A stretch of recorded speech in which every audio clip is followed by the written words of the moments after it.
De twee beelden van vrouwen op de dik van Hovert bleven daar staan. Het gaat om het kunstwerk Wachten op hoog water.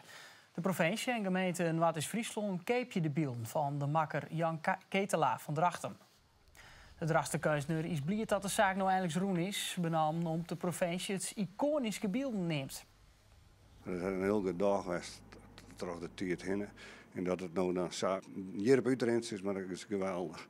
En ik ga dan ook, dan heb ik dat yield ik, dan heb ik rust in de tent. Het is toch het zien hier werk. Hè. Ik ben zo'n beetje eind 2010 begonnen. In 2018, 2019 weer een beetje kleer. Voor het yield dat Ketelaar krijgt, had hij al een doel. In de woestijn in Afrika het wereldkampioenschap irrigeren organiseren. En dat hij dan 100 vierkante kilometer is wat we groeien is, waar we groeien kunnen, waar mensen die nul bang onderwijs binnen of vast zitten in een kamp, dat we nee beginnen kennen. Dat zou ik heel fijn vinden.